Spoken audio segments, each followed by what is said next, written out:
Angie Snow, welcome back to Toolbox for the Trades. Hello, Jackie. Great to be here. Thanks for having me. I am so happy to have you back. For the listeners who don't know about you or who you are, can you please introduce yourself?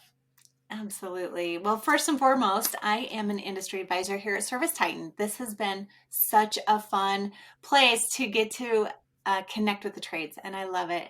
I come from the industry. I have a heating and air conditioning company in Orem and now plumbing, which is exciting. We just added plumbing.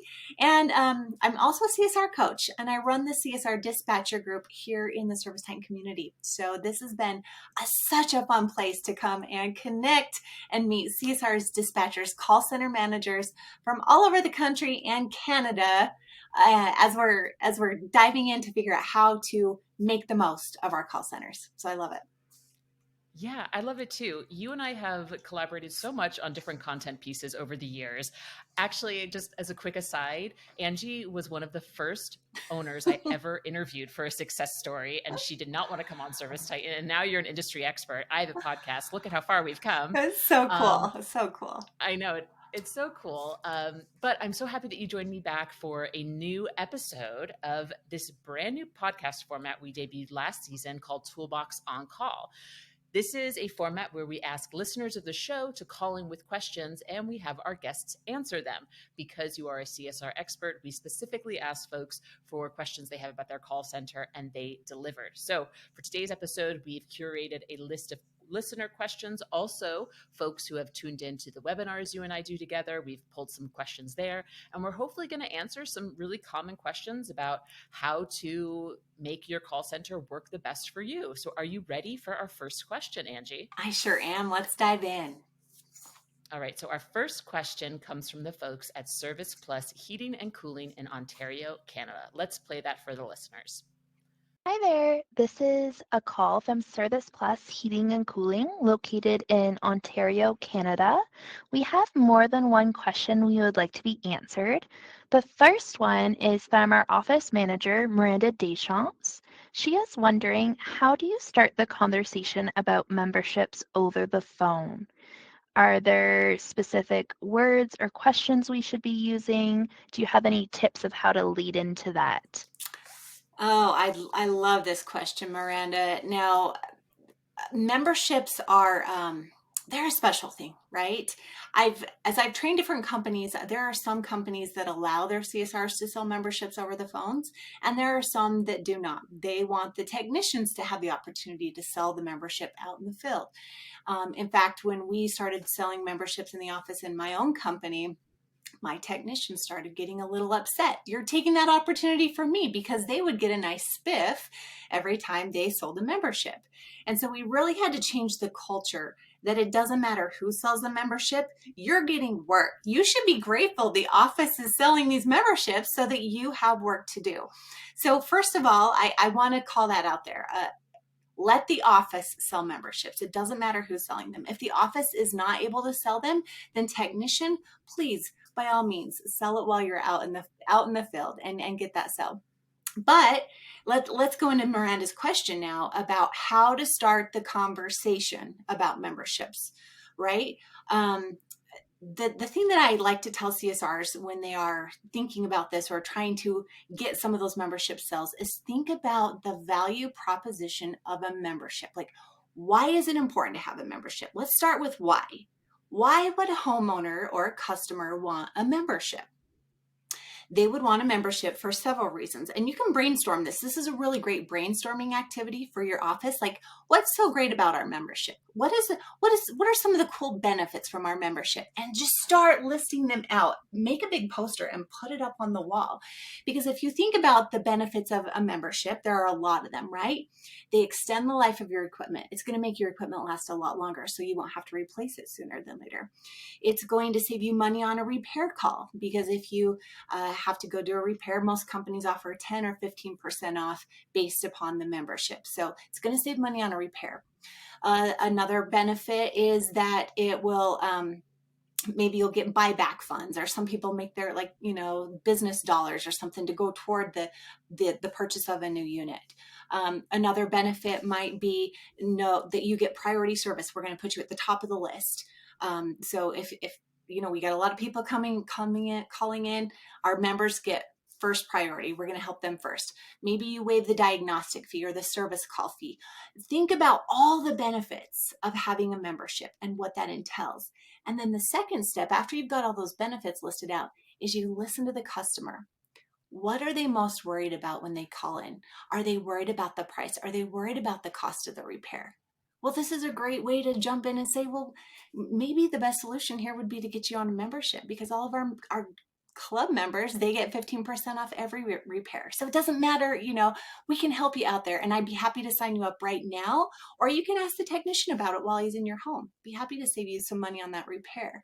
Or maybe their concern is, I'm really just trying to get this AC through one more summer because I don't have the money to really, well, you know what we should do? We should get your AC on a membership, because that way it's going to be taken care of every single year. We can extend the life of equipment because we're doing that maintenance on it every year. And then you'll have the benefits and earn some extra credits plus 5% off a new system when you're ready to replace it. It's almost like, how can they say no when you're talking about all of these benefits? So you really, that second part is just to listen to what is the thing they're most concerned about. And then you take that benefit from having a membership, insert it into the next line, and let me help you out with that. Let me solve this problem for you. We'll get you signed up right now. And now you're the hero, right? You've just saved the day and you sold a membership. So I love that. It's a win-win. And now this is going to be a very interesting episode. The same time we did Toolbox on Call last season with Eddie McFarlane and Tom Howard, this was also the case where I kind of just went back into the background and I let you do all of the talking because you're the expert here. But I love what you started here with membership, like making the process of selling memberships available to both CSRs and technicians. I really just love in that script you just, came off the top of your dome of, how about I'm going to tell you about the membership now, but if you don't want to do it now, talk to the technician about it, because now you've introduced this concept to the customer. So when the technician comes to the home and talks about the membership program, they've already been primed for it. And I just have to say, I love the concept of, why the heck would people buy into our memberships anyway? And doing that brainstorming activity, I think that is really brilliant, and that can help kind of get Miranda and her team at Service Plus really going in the right direction of how do we sell these memberships. Let's move on to the second question, because we have quite a few questions. This is from their lead CSR, Kiana. The other question that we have that we would like answered is from Kiana Klatt, our lead CSR. She's wondering, how do you encourage customers to leave a review? So currently, our company does prompt at the end of each visit for customers to leave a review. We're wondering if there's anything else we should be doing. Is this something that our CSR should be prompting for over the phone when they're speaking to the clients? And if so, how can they lead into that conversation? It's a big part of our business. We need reviews because we're finding that people, we just did actually a survey for our company to find out how our customers are selecting a service company. And the number one thing, 86% of people said recommendations. They want a company that is recommended by other people. So that just goes to show how important reviews are. If you're not actively seeking reviews on every call, then you're missing out on a big opportunity. So getting the reviews is a big job. And in my company, I love to ask the question, whose job is it to ask for the review? Is it the technician's job when he's out on the call? Is it the CSR's job? Is it the owner's job? Like, whose job is it? And Jackie, what do you think my answer is? It's everybody's job. Bingo. It is everybody's job. And so the fact that the CSR is kind of the first one to get the job going, and they book the call and start building that relationship with the customer, they need to also plant the seed that, we're a company that's going to give you a 5-star service. Whatever those value props are that you're giving and talking about, we're really going to take care of you. You're really going to enjoy working with Joe, our technician. He's got a lot of really good reviews. So you're already planting the seed. This tech gets a lot of good reviews because he does a great job. That's a way you can plant the seed. But when he's finished, make sure that you're completely satisfied. And of course, he'll ask you that. So you talk to them about that, and you're already planting the seed that This is a tech that gets a lot of great reviews. He's going to take a really good care of you. So, you're already talking about that. Hopefully you'll see that too. And we'd really appreciate it if you give a review. So when you're booking the call, if it feels comfortable to say those things, do that. But you're not really asking them for a review at this point. You're letting them know that this tech is going to do such a good job. He gets a lot of great reviews. I know you'll want to give him one too, because he'll take really good care of you. Um, the flip side of that, though, is your technician. You've got to believe in your team. You've got to know they're out there Mm, delivering great service, right? And your tech yep. should know that you're saying this about them, so that when they get out there, they're in on this, right? They are doing a great job. And when they get finished, the tech should say, have I met all of your expectations? Is there anything else I can do for you while I'm out here? And really, because it's that give receive cycle. A review is a give receive. When you've just received something so good, you want to give something back, right? And if they Yep. feel taken care of, if they feel like you've done a good job, they want to give something back. And if it's just as simple as giving you a review, I'm happy to do that. And they'll take the time to do that. So I always feel that when I have customers or contractors come into my home and do a good job for me, if I really do feel like my expectations are met, I want to give something back to them. And so I'm happy to give them a review. But in the office, we can get them thinking about it just by building that value and talking about how great the technician is, how great the service is. And I think you're really going to enjoy having him in your home, or her. Please make sure that I know there are a lot of amazing female techs and plumbers out there as well. So Amazing. I love everything you said in regards to the folks' questions over at Service Plus Heating and Cooling in Ontario, Canada. I think these are really great questions for folks who run the call center to be asking. And I think the common thread between both of your answers here is that you have to close the gap on the technician side. It has to be yeah. a holistic way that we're looking for it. So it's like the culture has to be, we're looking to get great reviews, and we're also looking to sell more memberships. Like you have to make sure that those goals are aligned between your call center and between your technicians, it sounds like. Yeah, absolutely. The tech should know everything the call center is doing. A lot of times we feel siloed. The call center feels like they're working in their own bubble. The technicians feel like the call center, they don't know what we're doing out here. This is when it's really good to do ride-alongs, even for the techs to sit in the office for a little bit and see what the office people are doing to really set them up for success, and vice versa. It's great for the office people to see what a technician does during the day. And it really, it kind of really levels the playing field and builds kind of that bridge there to help them support one another. Now I'm here to support you. I'm going to back you up, and I know you're backing me up. I'm going to help you get great reviews, and we're going to help each other sell memberships. If I don't sell it, I'm going to toss it over to you and see if you can sell it. But you're a team, and it's building that culture. That culture is so important. What do you think is the appropriate cadence for ride alongs or for the techs to sit in the office? Because I can see a world, right? We talk about Yeah. onboarding at companies a lot on this Mm-hmm. podcast. And I feel like when employees come into the company, they're given in a not a good company, but a company that really has their onboarding Yeah. on lock. Like they come in, they get a full view of how the company works. Then maybe they go off for 2-3 years, do great things, but now they're living in that silo. So what kind of cadence do you recommend for ride-alongs and for techs being in the office? For sure yearly. But I'm going to tell you, so I would say like once a year, because things change, right? People change, personnel change. It's good to uh, keep that freshness of making relationships and seeing what's happening. Processes change. So staying up to date with processes in the office and in the field. One thing that I saw that was amazing when we did our Toolbox Live down in Phoenix recently, we were visiting Lou Holbeika and his company, and something that he does, because it's difficult to pull your office people out of the office, especially if you're a small company. It's difficult to do these ride-alongs, right? Like it's who's going to answer the phone if you're out riding with the tech? I want you to see what they're doing, but I can't really pull you out of the office because I need you there answering phones. So he started doing videos. They would do video ride-alongs, so they would go on a ride with the tech, they would video the experience, and then the CSRs then have that as part of their onboarding or part of just an ongoing learning where they watch this and they see how the technician is approaching the customer, how they're communicating with them, how they're assessing the situation, how they're presenting options and solutions to the customer. They get to see that customer and technician back and forth interaction without actually physically being there. It's documented, and this is a great way to scale.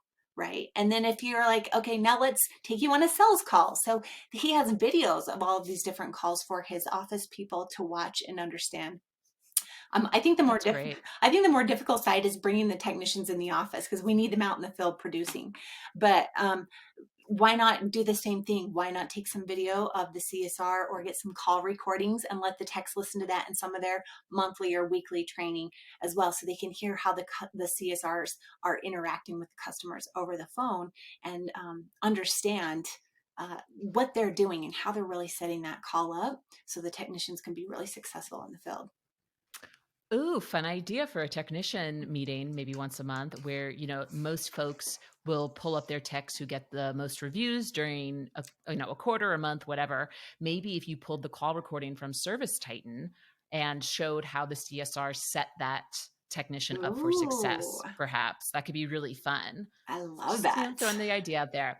So again, I want to really thank Service Plus Heating and Cooling for calling in and leaving us a voicemail. If you guys are like, wow, I can just get free coaching from Angie Snow on these Toolbox on Call episodes.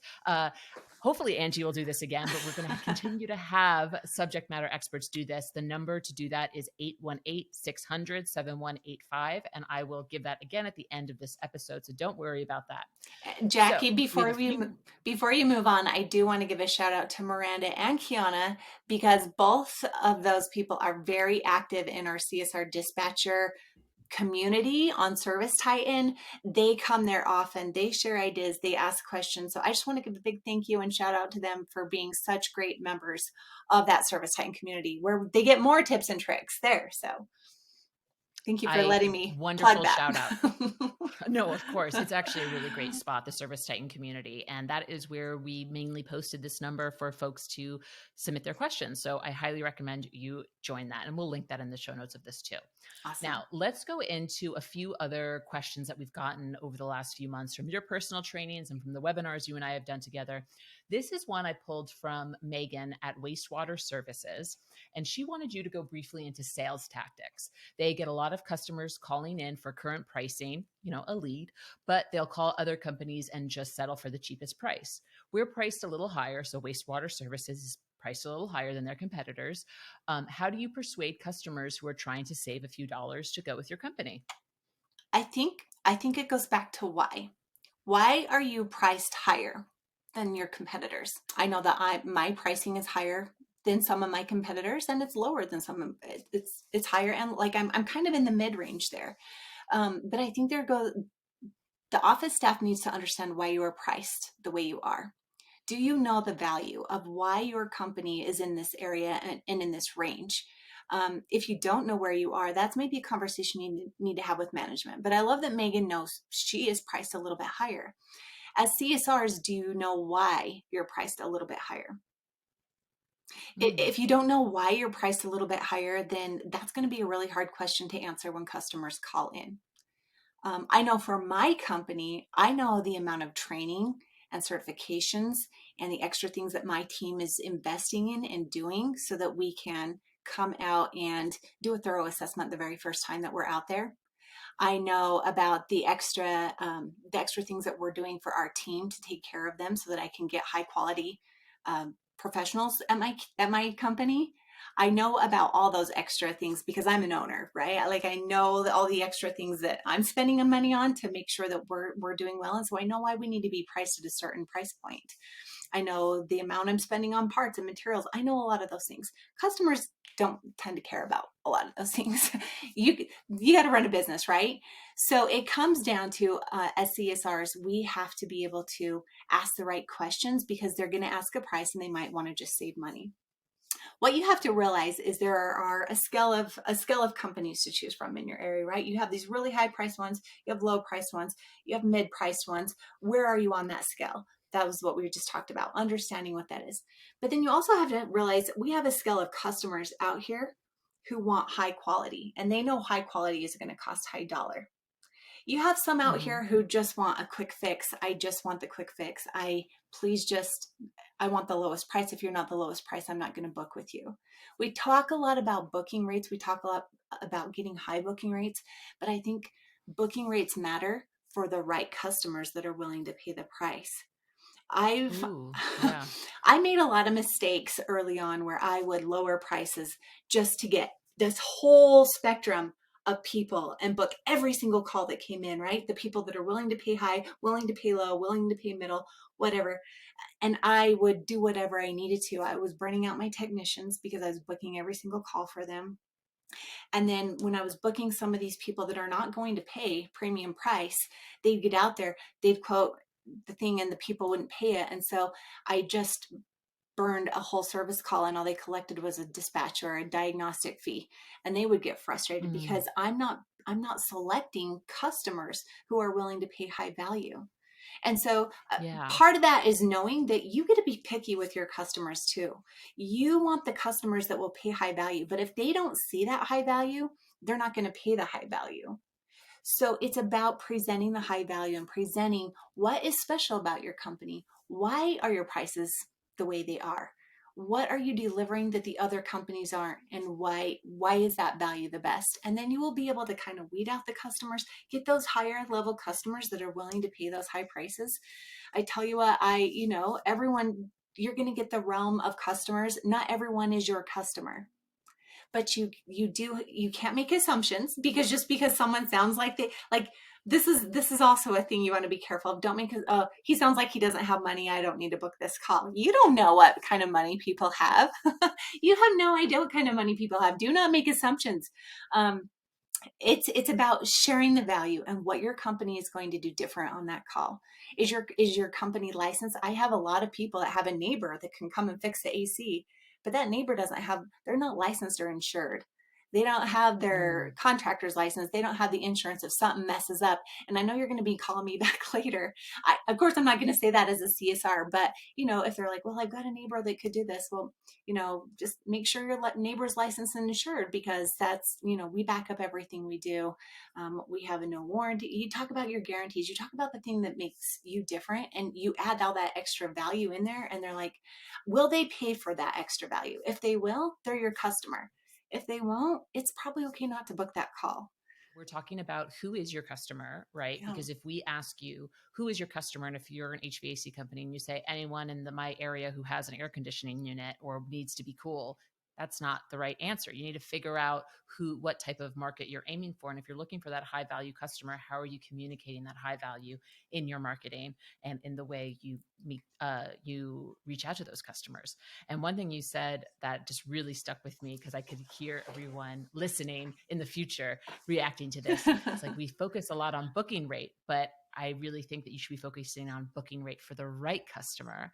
Yeah. And I just find that very interesting, especially for folks. And you talk about booking rate a lot. You talk about, getting a high booking rate and whatnot. So I don't know. Is there anything else you can tell me about measuring, like, does this booking rate reflect the fact that we're booking the right customer? Right. I mean, and you summed that up also so much nicer than I said it to begin with. So thank you, Jackie. I appreciate that. I think when it comes to booking rate, I go back to that experience where when I was the CSR, I was the office, I was everything, and I had 4 or 5 technicians out on the road, and my husband was out doing sales, and so I was everything in the office, and it was hot, and I'm like, the phone is ringing, calls are coming in, I do not want to miss a call, I'm going to book every single call, and that's before ServiceTitan, so of course I'm filling out my little paper service tickets and sticking them on a bulletin board, right? And I just keep putting more and more up there because I'm like, oh yay, another call. And I seriously had a technician that was like, Angie, stop for a minute. He'd been doing this for much longer than me. And he's like, you need to ask better questions and make sure these are the right customers, that these are qualified leads, that these are actual calls that we can do. They'd get out there, and I was so happy I booked the call, but it was a type of assistant. It was like a boiler system. We didn't even work on boilers, and he had no idea how to do that. And I had just wasted his time, and he was already hot and already tired and already You know what I mean? And so it's through all of my mistakes over the years that I've learned so many of these important things that you have to be doing, what questions to ask, asking the right questions, qualifying that these are even your customers, that they're in your service area, that they're willing to invest, that they're willing to work with your company. I remember when I started doing marketing, in addition to this, when I started building out my call center so I could focus on marketing, we had competitors offering $29 tune-ups. And my tune-up was $100 more than that. And I was like, how in the world? I either have to completely discount my tune-up. How am I competing with these two tune-ups? Like, I can't, can you match this? That was always the question. And I had to have this conversation with my husband because I'm like, I'm not booking these calls because they want us to do a tune-up for $29. We cannot do a $29 tune-up. And he's like, but Angie, we're not talking apples to apples here.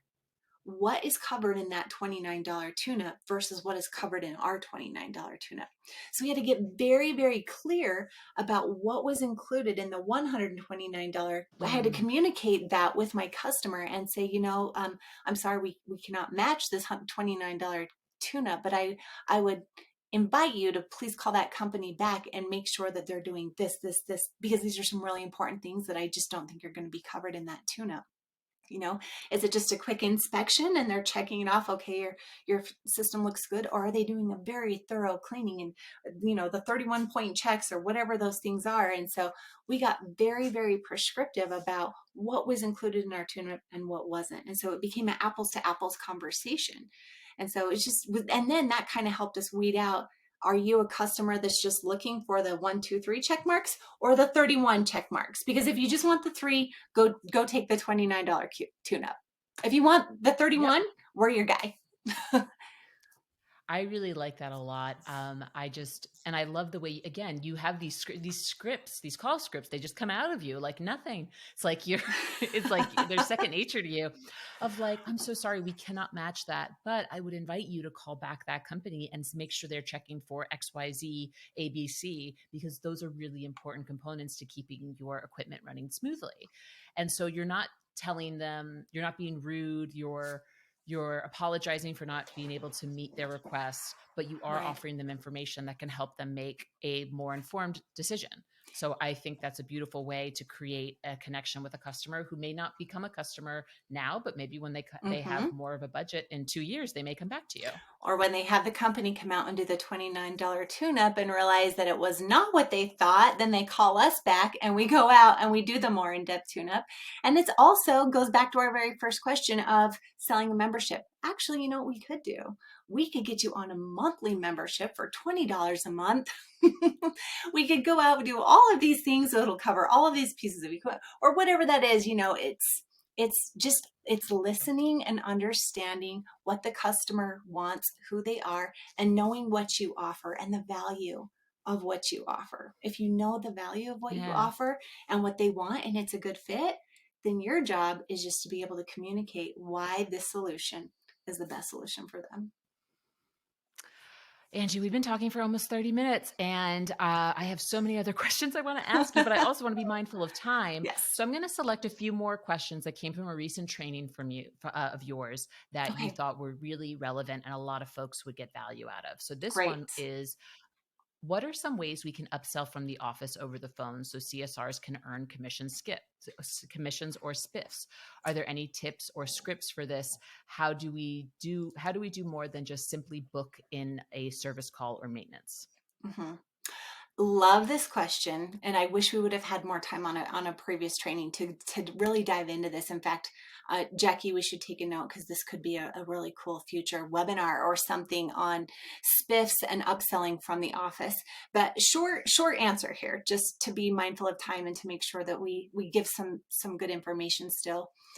It goes back to like, where is your focus and what is your goal as a call center? If you don't have a goal, it doesn't really matter, right? Is your goal booking rate? Is your goal the number of calls? Is your goal you need to sell duct cleanings? Is your goal to sell number of memberships? Whatever the goal is and the KPIs that you're tracking, those are the outcomes, the desired outcomes. And I might limit it 3 to 5.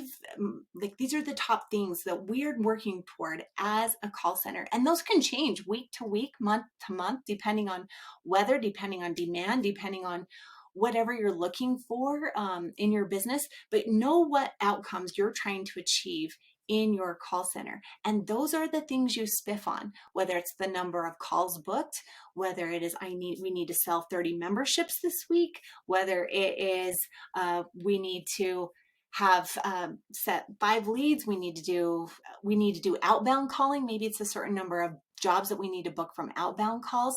When those are the goals of the call center, those are the things you spiff on, whatever the desired outcome is. Don't just make like memberships a goal if you don't even have calls on the board. Like, start with the basics. Like, what are the things you need? And then let's set a goal. Let's give them tools and training, teach them how to do this. Don't just throw them out there and expect them to do it. Give them the tools and training so that they know how to do it. And then set the goal. And if they hit it, let's spiff them. A lot of different ways to do this. Like, when we talk about tactics and different ways to spiff, you can spiff per call booked. You can spiff per length of call. I was visiting a call center who had kind of all of their KPIs, and then they would track which CSRs were hitting those KPIs, and their names would go into a drawing. And then they had this huge TV, like that was the prize for the month. They had this big TV up on the shelf, and then they had a couple of other prizes too. Now, this was a very, very large call center, but they had different prizes, and so they would, once they hit their KPI, their name would go on a ticket, and then they would have drawings for all of these prizes, which was a really fun way to incentivize without having to have a spiff. Now, if you're a call center manager, it's also important to know what your people want. Some of them just want another day off. Is that something we can incentivize? Hey, hit this goal. I'm going to give you guys all Friday off, or I'm going to give you or a week off, a day off next week. Or some of them want, like those PTO hours. Some of them want money. Some of them just want some public recognition. Some people want, put my name on the wall as the CSR of the week or something. Like, we always tend to go to spiffs because that is kind of, we're in the spiff world. That's how we spiff techs. But this goes for your technicians too. They all want different things. All of us have different values and things that really drive us and motivate us. And so think about ways to spiff that's not always money compensation. Maybe it's a prize, maybe it's public recognition, maybe it's just private recognition, maybe it's a raise, maybe it's a PTO. Like, there's so many different things that we can do to incentivize our team. And so just understanding incentivizing and the best way to incentivize and what to incentivize on is really, really important for your call center and for your technicians. Love that again. And you're going to compliment me. I'm anticipating you're going to compliment me again on my summarization, but keep in mind, I was listening, so that's why I can summarize. Absolutely. So there's 2 elements here. There's there's 3. There's setting goals for your call center. Mm-hmm. There's enabling your CSRs with the tools to achieve those goals. Absolutely. And then there's making sure that you are rewarding based on how your CSRs want to be rewarded. Absolutely. I love just the idea of, the goal of the call center. If it is like, let's book 30 memberships this week, are you giving them documents that show, hey, these are some great scripts that have worked. Here's some sample calls that have worked really well. Mm-hmm. Are you giving them that information? Are you training them? Going back to all of the core things that we're doing that you talk about, especially in previous podcasts and webinars we have done together, but also just like going again back to the culture element of like, how does your individual CSR want to be rewarded? Right. Because I think, especially on the show, sometimes not especially on the show, but I think in business, and you please correct me if I'm wrong, but I feel like as owners, perhaps you may like kind of see everything as like a big chessboard with pawns to be moved. And sometimes you just got to get in there and be like, wait, this is not a pawn. This is Mary. And Mary is really hoping to replace her old television set. So maybe we have this television prize. I don't know. Right? Like that seems to be the way to or do a it. spa day, or she wants a girls weekend. Can I put a girls weekend package together if she can hit the specific goal for her? Of course I can. Or like, what do they want, and what's something that would be meaningful to them? And you discover these things through one-on-ones, through having those one-on-one individual meetings, relationships. If call center managers or owners, if you're not at a point where you have someone managing, whoever they're reporting to, they need to start building relationships. You need to know what they need, what they want. My call center manager helped one of my CSRs get a wedding dress. Oh, I How love cool is that. that? We had another That's CSR that was awesome. having a baby. And so not only did she put on a baby shower for her, but she knew some of the things she needed. And so she was able to not only help provide some of those things, but also incentivize her with some of those things as well, which is really awesome. So giving your call center manager a budget to be able to understand and know what to do with it, because, the easy way is let's just buy a few prizes and put them out there and we'll have but be really intentional about making a difference for these CSRs and how you can help them achieve what they want, whether that's money, time with their Yes. family, I don't know, whatever that is. Yes. All right. Oh my gosh, we are just flying through time. I do want to ask this question though, because Okay. this came up both on our webinar and on your recent training. Let's talk about customers that will not answer calls, that will not respond to text messages, Mm-hmm. that will not open the door when you knock on it. How do you get in contact with folks that just will not engage? And as someone who never picks up a number on her phone that she does not recognize, I would love to hear this as well. Right. So I mean, I don't know that there's really a silver bullet, golden answer, whatever for this question. You can only do so much, but number one, I think it's making sure that you actually have the right contact information for that person. Can we make sure we're calling the right phone number? Or are we just going to say, well, they're not answering the call. This is probably not a great, I just don't know how to help them.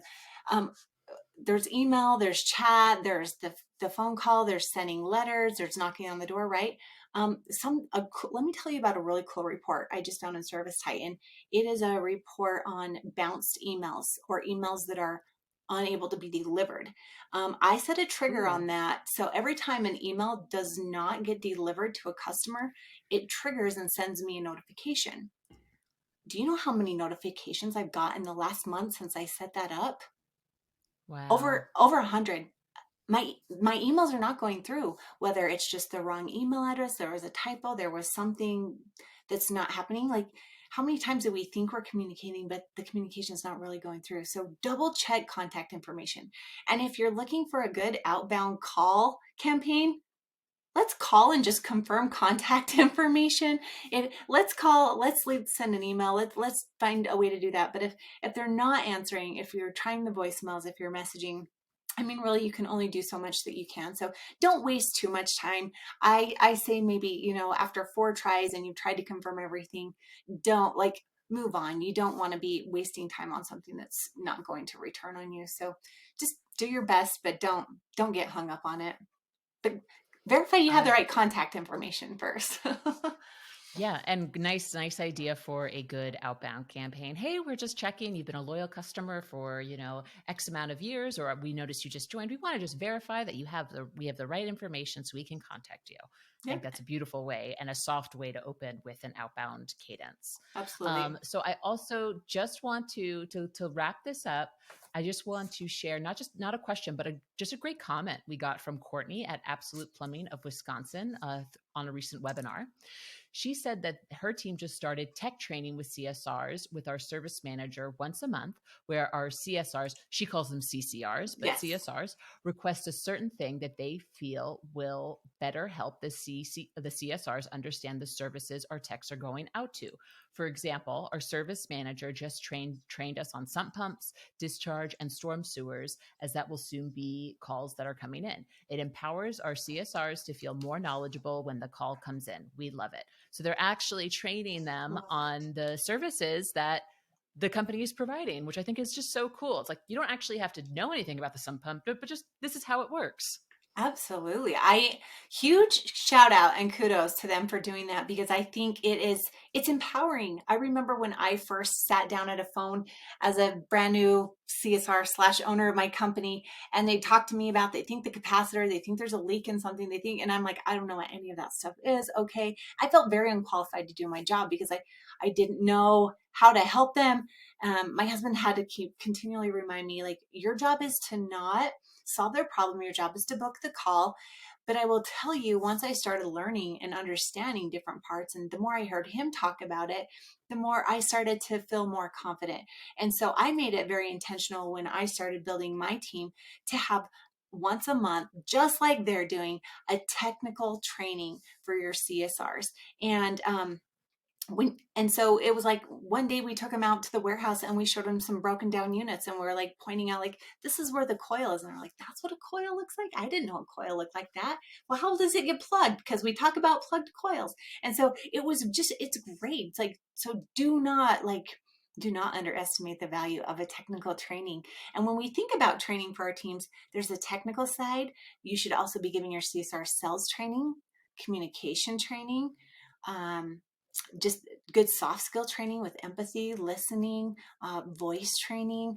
This is a performance job. You're like on a stage, you're performing. And so all the tone, the pace, the word choice, all of those things, training on all of those soft skills are critical. But I love that they're doing the technical training. I would invite everyone out there to get their CSRs involved and be intentional about this technical training.